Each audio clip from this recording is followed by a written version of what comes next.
outros não responderam. Se entrar, depois a gente vê. Então, vamos lá. Vamos compartilhar aqui.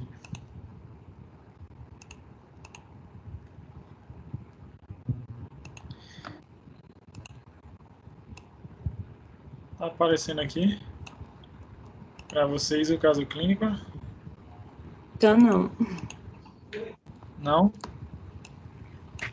Tá aparecendo para mim. Ela tá pequeno na tela. Mas para a Pamela tá agora, tá aparecendo? Tá bom. Para a Eunice tá, para a Pamela tá aparecendo? Para mim, agora apareceu. Apareceu? Então, Agora vamos lá. sim. É o caso clínico. Paciente LLP, 23 anos, atleta de handball. Só um minuto. Vou fechar aqui para não ficar... Pronto. Paciente LLP, 23 anos, atleta de handball, comparece ao setor de fisioterapia, queixando-se de dor no ombro direito, dor no joelho esquerdo, dor na região lombar e diagnóstico de pubalgia. Apresenta ao seu exame físico as seguintes disfunções: glenomeral em lesão de superior e anterior, cotovelo em lesão de lateralidade interna, punho em lesão de flexão, sente muita dor no punho ao arremessar, tem região torácica retificada T5 a T9, região lombar em hiperlordose, região cervical retificada de C2 a C5, formigamento partindo da cervical para o membro superior direito, e o joelho tem a patela superiorizada e medializada. Joelhos valgos e pés valgos, né, pronados, tem estabilidade no joelho e apresenta valgo dinâmico no joelho esquerdo.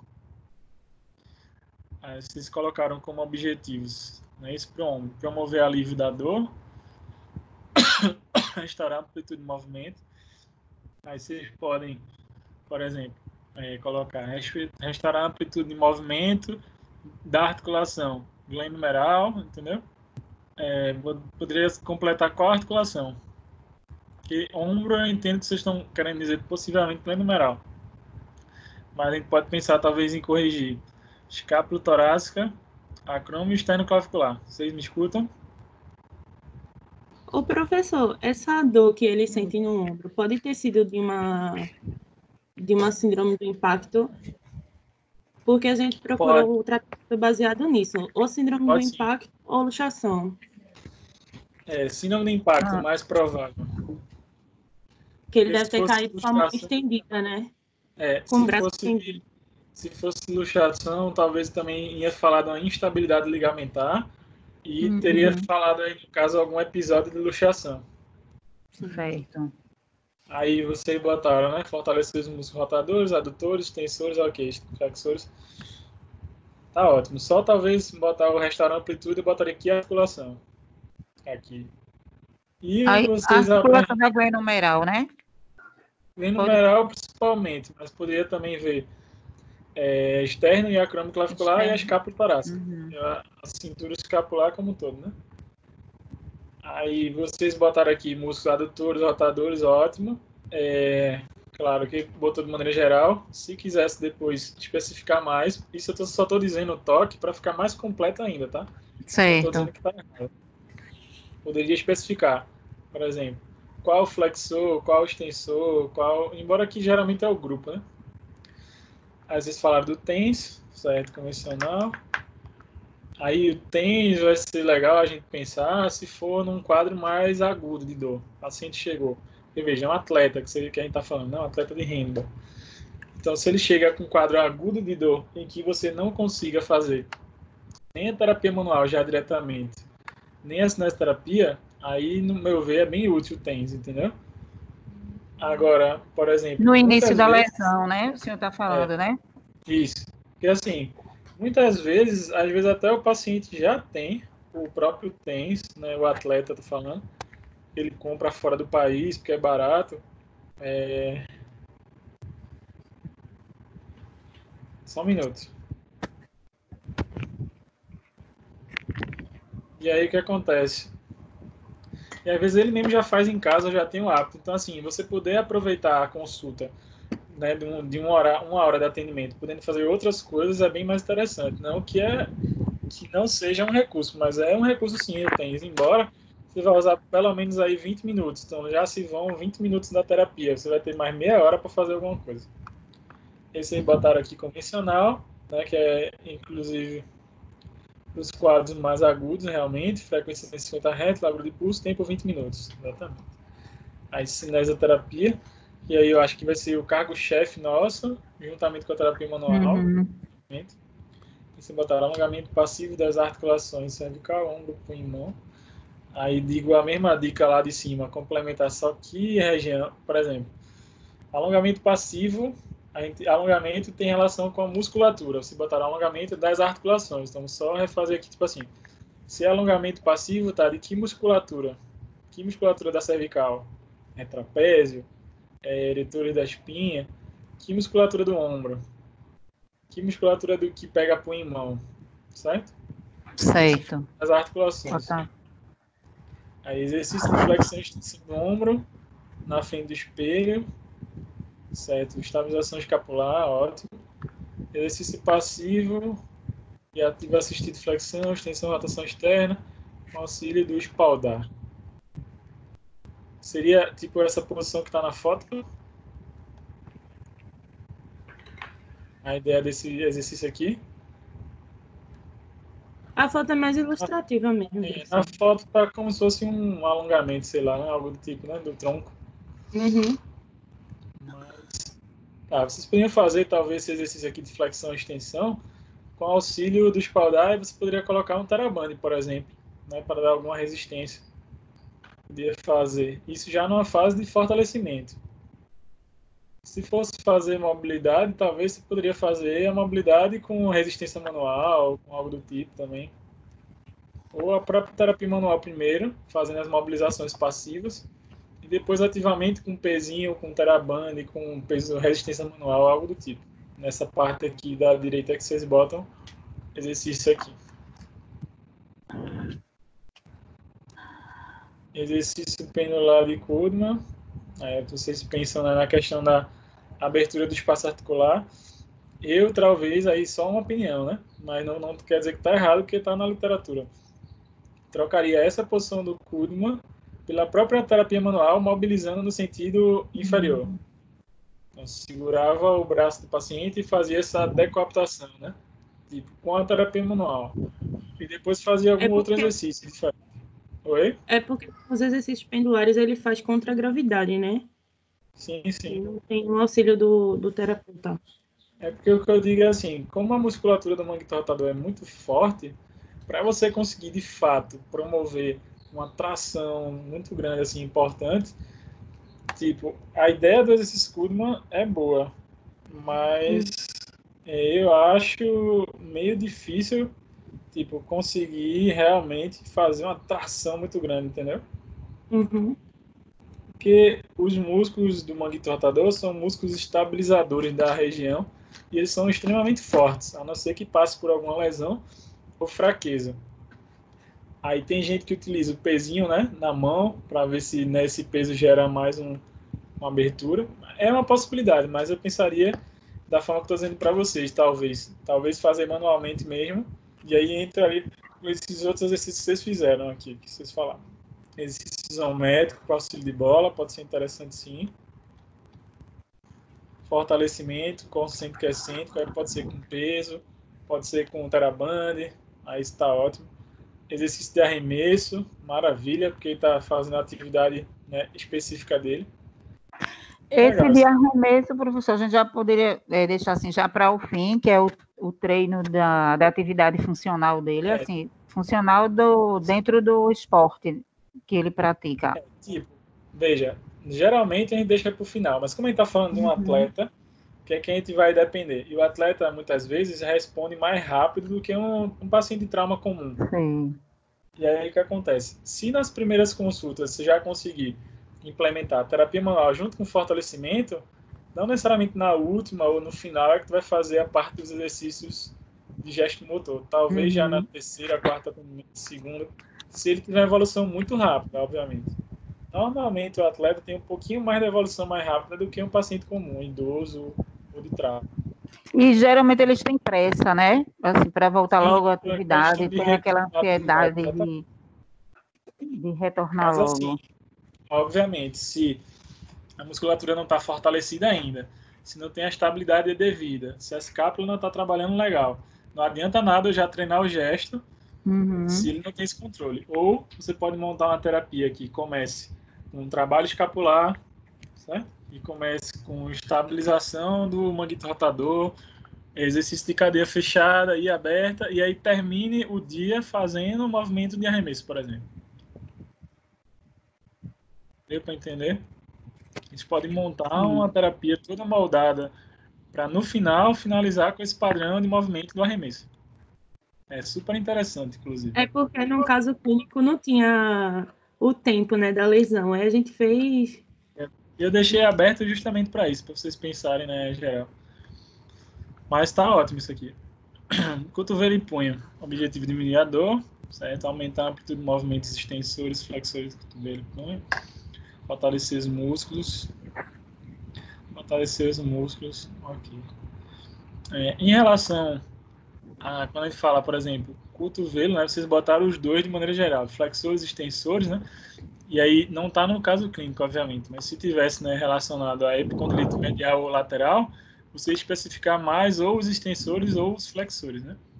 Mas no caso do caso clínico aí, o punho está numa lesão de flexão, ou seja, é como se eu preciso estimular os movimentos de extensão, por isso ele botou os extensores, e de certa forma os flexores também, porque para arremessar ele vai fazer uma flexão do punho, entende?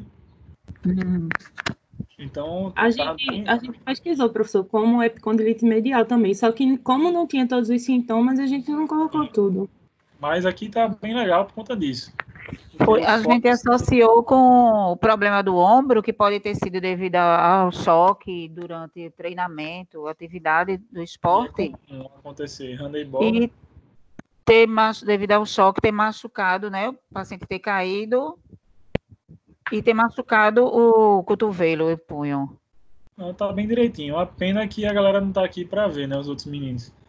Mas pelo menos vai ficar gravado e eu jogo no grupo lá. Aí vocês falaram do ultrassom, né? Modo pulsado. Aí a gente precisa ver ultrassom. Qual é a indicação realmente da utilização? Então, o paciente tem essa lesão no punho, certo? O que causou a lesão? Se a lesão está relacionada às alterações de movimento, como está aqui ó, na foto, e se eu talvez corrigir isso, aí pode ser com exercício com a terapia manual, talvez nem precise do ultrassom, pessoal. Só estou dizendo assim, só para abrir a mente. Mas claro, o indivíduo está com dor, talvez pensando na inflamação, eu posso usar ultrassom? Posso. Se está no quadro mais agudo, melhor ainda. Mas normalmente quadros mais crônicos, se essa dor desse cliente fosse assim, uma dor de faz 3 meses que dói meu punho, talvez fazer ultrassom não fosse nem tão interessante, vocês entendem? Porque eu já estou no quadro mais crônico do problema.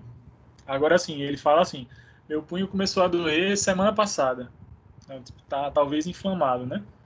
Aí é interessante, muito interessante. Vocês conseguem entender isso,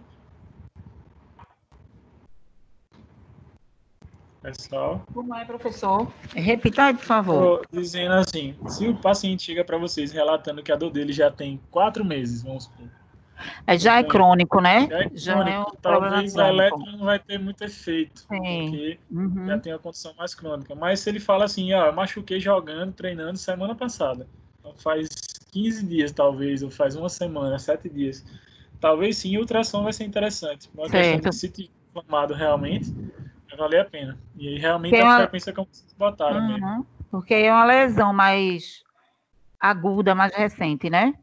É. A não ser que também acontecesse assim, né? O paciente diz, eu tenho uma lesão faz 4 meses. Aí vocês acompanham ele no clube. Aí de repente ele vai treinar e ele tem uma recidiva e agudizou o problema. Aí, posso usar ultrassom? Claro que sim.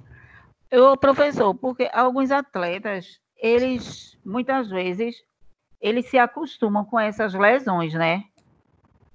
A maioria convive Porque, com a dor, inclusive. porque como o tempo de treino, de que eles praticam muito essas atividades, Tempo Sim. de treino e de... Como é? A disputa não, fugiu agora. Mas eu entendi o que você quer dizer. Porque, assim, como o atleta ele vive Ah, sempre num isso, sempre alto treinando ou desempenho, participando tem que dos estar. campeonatos, né? Então, Exatamente, tem eles que estão estar se. sempre lesionando e sempre tratando essas lesões, né? Aí, muitas vezes, algumas Exatamente. lesões ficam crônicas, não é isso? E aí, hoje em dia, Resolvendo. Eunice, se pensa muito no trabalho preventivo, na verdade. Você criar, já sabendo disso, você fazer uma monitorização disso na equipe que a pessoa está inserida e fazer um trabalho de exercícios preventivos. Por conta justamente disso, da incidência grande de problemas relacionados a isso. E se mostra o exercício, né, pelos estudos científicos, altamente positivo nesse tipo de trabalho. Então, várias equipes hoje em dia fazem trabalho preventivo, inclusive para reduzir novas lesões. Mas o raciocínio de vocês está mais uma vez no caminho. Aí vocês botaram terapia manual, mobilização de punho e mão, perfeito. Mobilização do cotovelo, certo. Ô, professor, Aí só. Oi. se o paciente chegar com muita dor e não der para fazer a terapia manual de início, seria indicado colocar ultrassom ou TENS? Aí você vai ter que saber se. Porque assim, o TENS ele é analgésico, equipamento para analgesia. O ultrassom ele é anti-inflamatório. Consequentemente, se a dor for por inflamação, Uhum, melhora. Aí você vai pesar o que vai ser melhor. O que é que meu paciente tem aí? Qual a dor dele, o motivo? Ele uhum, realmente tem um processo inflamatório? Não tem processo inflamatório? E aí, a partir disso, você vai eleger o equipamento melhor. entendi. Entende?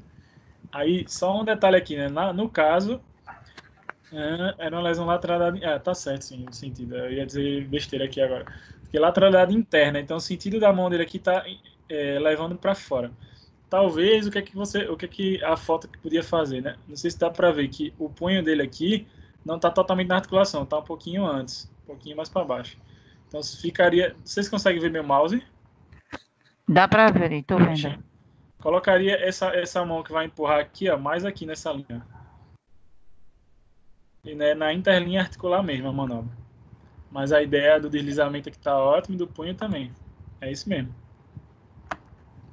Aí, deixa eu ver. Cinesioterapia, exercícios de flexão, extensão de espalhamento.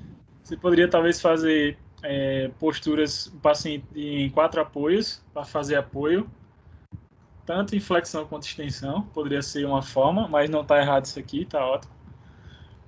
Existe fortalecimento de flexão e extensão de punho com auxílio de halteres, certo? Gostei que vocês variaram os exercícios. Aí usando um elástico aqui, né, para puxar, né, do cotovelo, resistido, beleza. Quadril. Controlar a dor e processo inflamatório, aumentar a força muscular.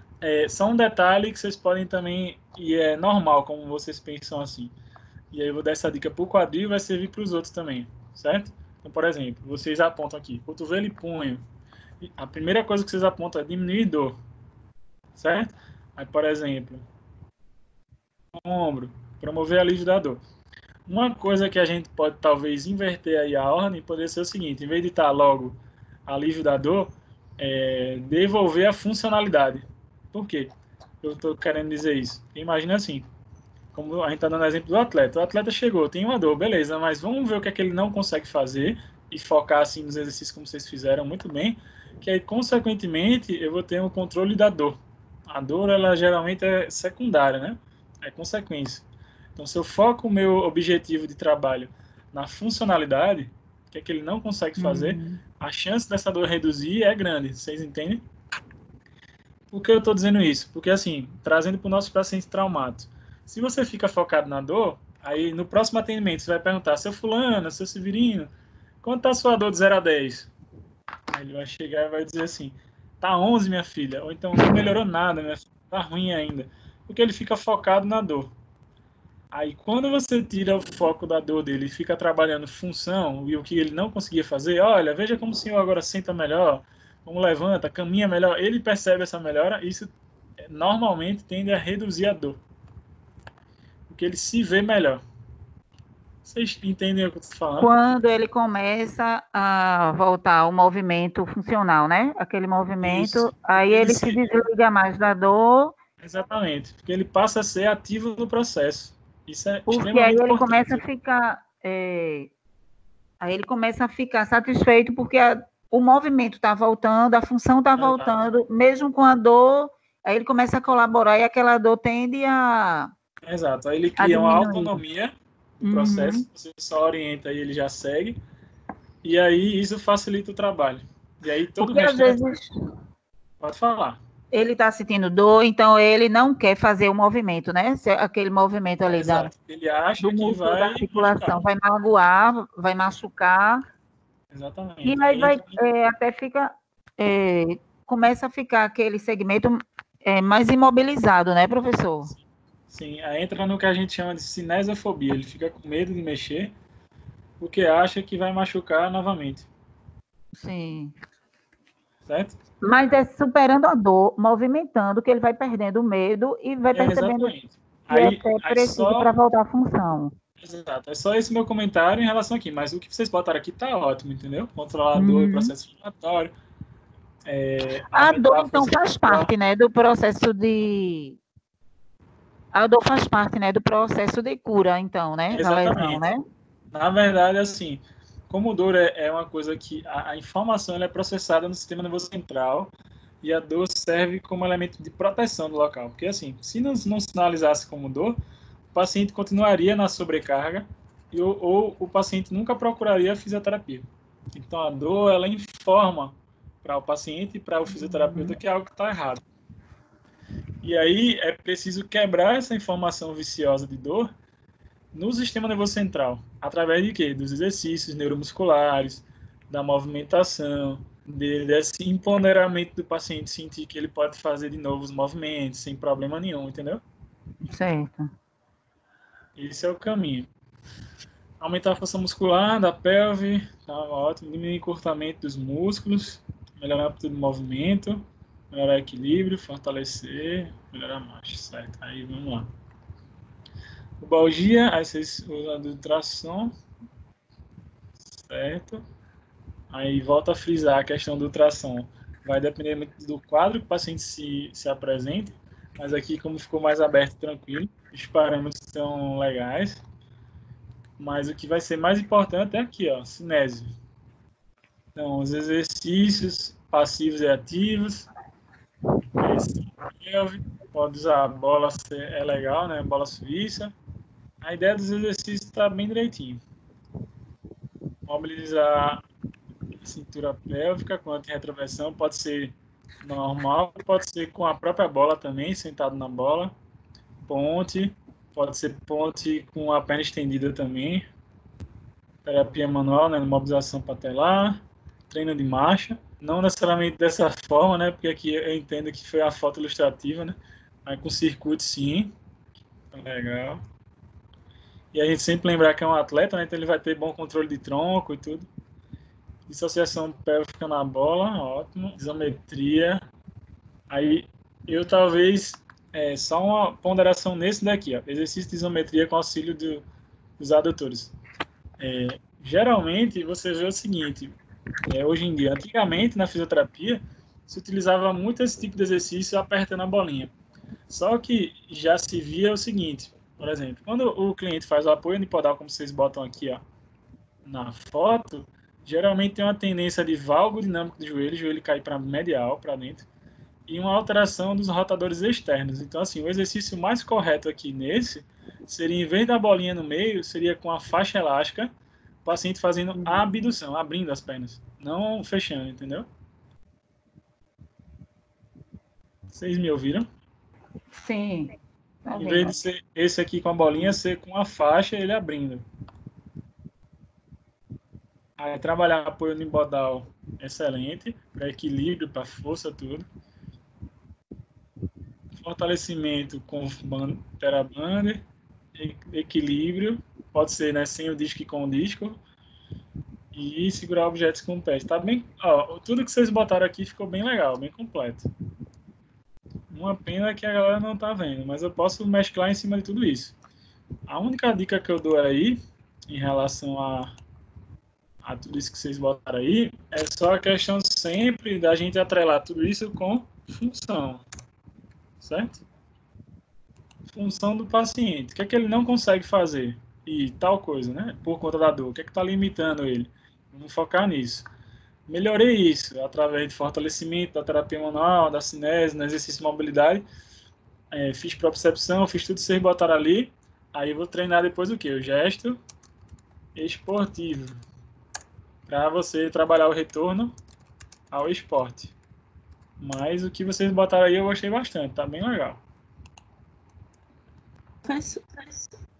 Professor, oi, pode falar. eu tenho, na letra D da atividade que o senhor passou, tem perguntando que regiões à distância devem também ser avaliadas e que podem contribuir. A pergunta era a seguinte, por exemplo, a dor do paciente está no ombro, joelho, pubis, lombar. Tá. Que outras regiões vocês avaliariam também e que possa ter relação? Exemplo, cervical tem relação com essa dor do membro superior? Pode ser que sim. Você botaria cervical. A gente encontrou para o membro superior, né? A gente colocou cervical, certo. O serrátil, o trapézio. Certo. Que foi só. Tem mais, Eunice? Deixa eu ver aqui. Aí eu nem pedi vocês até botaram musculatura, eu nem pedi musculatura tanto, mas era mais região quando eu digo assim, cervical, torácica, sabe, os locais. Aí cervical e a torácica pode ter relação com o membro superior? Pode, com a dor. A torácica pode melhorar a questão lombar, né, de pubis e tudo mais? Pode, porque tem relação com a lombar. O sacro pode ter alguma relação com os ilíacos e melhorar essa pubalgia? Pode ser. Tornozelo e pé poderia avaliar? Pensando que talvez se eu tenho alguma instabilidade, isso pode afetar o joelho e o quadril? Poderia ser, entendeu? Então eu queria que vocês apontassem essas regiões, assim. Certo. A ideia era em cima disso. Mas tá no caminho mais uma vez, o que vocês pensaram. A gente viu também que a dor no punho, o comprometimento do punho, ele pode comprometer o cotovelo. Pode sim. Porque no início eu pensei eu tinha até comentado com o Pamela, eu pensei que era uma epicondilite medial, aí ela conversando comigo, eu disse, não é, porque não apresenta os sinais e sintomas, né? Que no início eu pensei que fosse a epicondilite.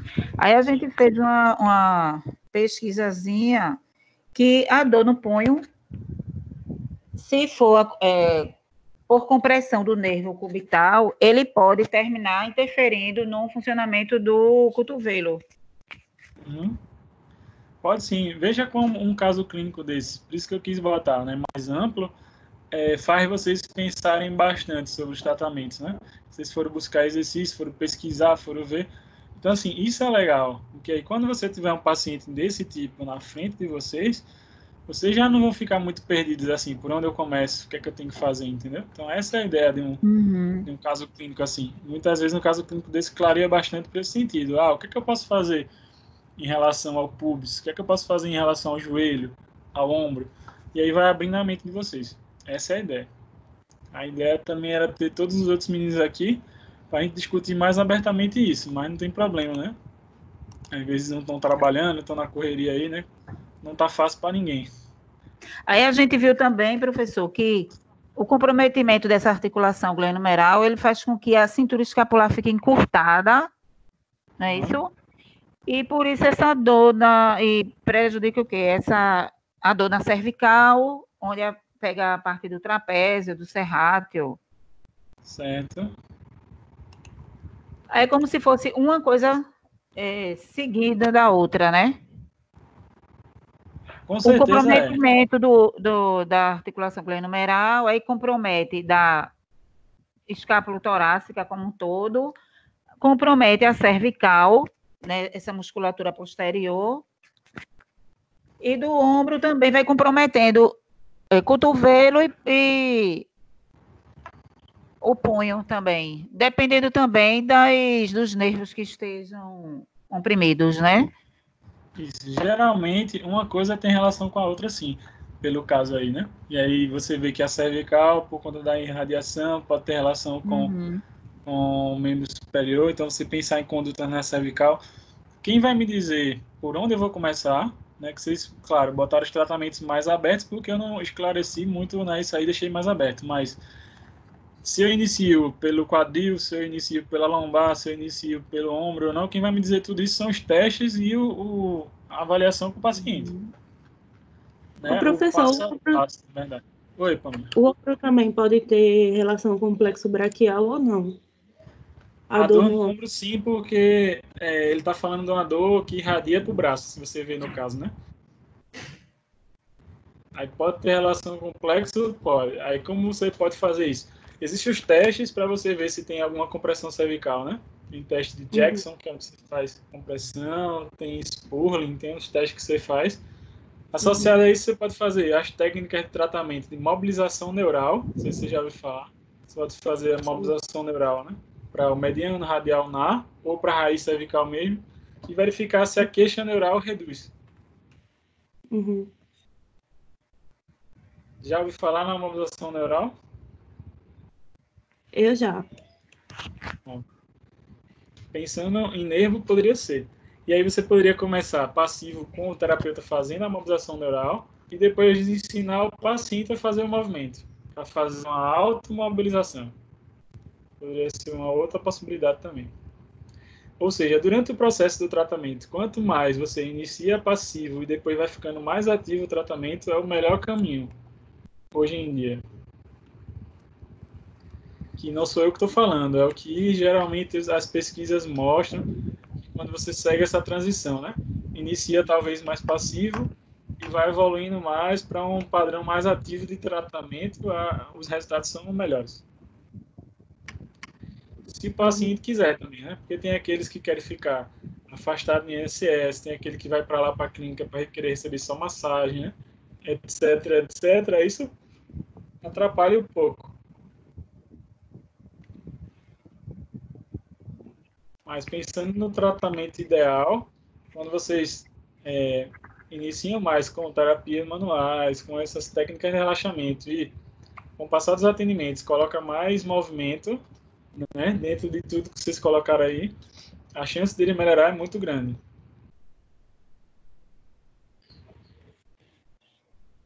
Deu para entender? Deu, professor. Tem ainda alguma pergunta? Como é que sobre o caso? Ou deu para entender o entendimento geral? Eu queria mais era vocês terem umas visões, né, e uma ideia das regiões, o que é que você pode fazer, o que não pode. Depois vocês podem pegar, inclusive, aqueles materiais que a gente passou alguns aqui, né, os guidelines, por exemplo, e dar uma olhadinha no tratamento de joelho, o que é que eles recomendam, no tratamento de membro superior, o que é que eles recomendam, no tratamento da lombar, o que é que eles recomendam. E aí, comparar com o que vocês botaram de exercícios, que realmente a maioria que vocês botaram aí tá alta. Entendeu? Certo. É que como ele tinha alguns sintomas, né, da dor patelofemoral, a gente colocou o tratamento do joelho baseado nisso, mas Sim, sim. o encurtamento dos músculos, né, Tá ótimo, dos vocês botaram aí. isquiotibiais e dos quadríceps. Em relação a fortalecimento, vocês talvez podiam ter entrado ali também, exercícios, pronto, feito naquela posição que tem, na foto que tem a bola. Deixa eu botar aqui. Deixa eu mostrar aqui. Essa foto aqui, ó.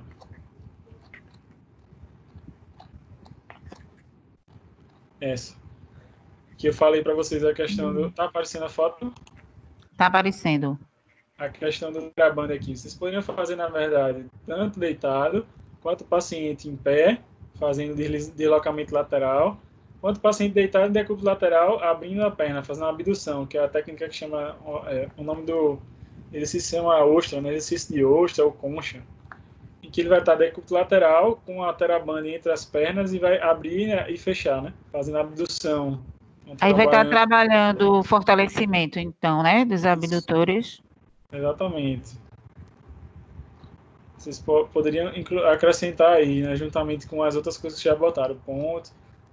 A ideia de vocês aqui tá bem legal, que vocês botaram bola, botaram exercício ativo sem nada, botaram faixa elástica, tem a própria elétrica. Ah, tá ótimo. Termo de tratamento. E é isso que a gente quer que vocês comecem a pensar. Não fique preso só à eletroterapia, ou não fique preso só a uma conduta. Tenha a cabeça mais aberta para pensar em tudo isso de tratamento. E quando vocês puderem ler mais aqueles materiais, vocês vão ver que bate com isso aí que vocês estão falando aí.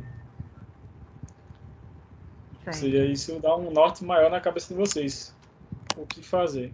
Que aquela grande coisa, né? Quando eu já tenho experiência com os pacientes, vai ficando mais fácil.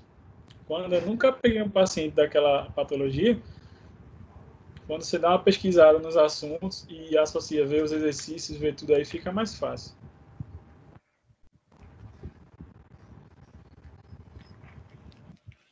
Certo? Certo. Mais alguma pergunta?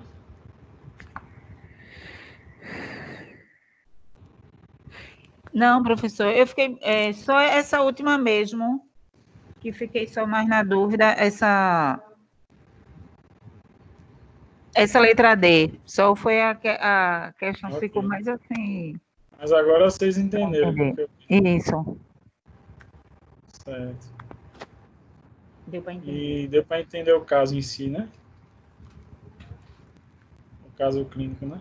Não, professor, mas nesse caso, se o paciente chegar assim, eu só indicaria tratar primeiro o quê? A parte superior ou inferior? Já que ele tem a pubalgia, que é a inflamação, né? Entendi. É porque não ficou no caso, eu quis botar geral, mas no atendimento eu iria perguntar para ele o que é que incomodaria mais e talvez focaria inicialmente nesse, um exemplo, sei lá. Se ele fala assim, a lombar me incomoda mais, então a gente focaria na lombar. Possivelmente ia melhorar já outras coisas, melhorar o pubis, melhorar o joelho, entendeu? Entendi. Ou se ele fala, o membro superior que me incomoda mais, então focaria inicialmente mais em cima, o que não quer dizer que não melhore mais embaixo. O tratamento ele precisa ser global, mas você tem que ter o foco principalmente na maior dificuldade que ele tem. Entendi. E aí iria ficar evidente quando ele relatasse para você e você visse ele movimentando. E assim, como Eunice falou em algum momento aí, atleta convive com dor? Várias. Só que vai ter aquela que limita ele ou que incomoda ele de fato. Ele vai dizer, o meu ombro tá pior. E aí você focaria mais nisso. E aí ia vendo, né? O que é que essa dor do ombro talvez tenha de relação com a outra dor do joelho, do pubis, sabe? Ia montando o esquema. Na sua cabeça. Quem vai me dizer o que eu vou fazer é a avaliação.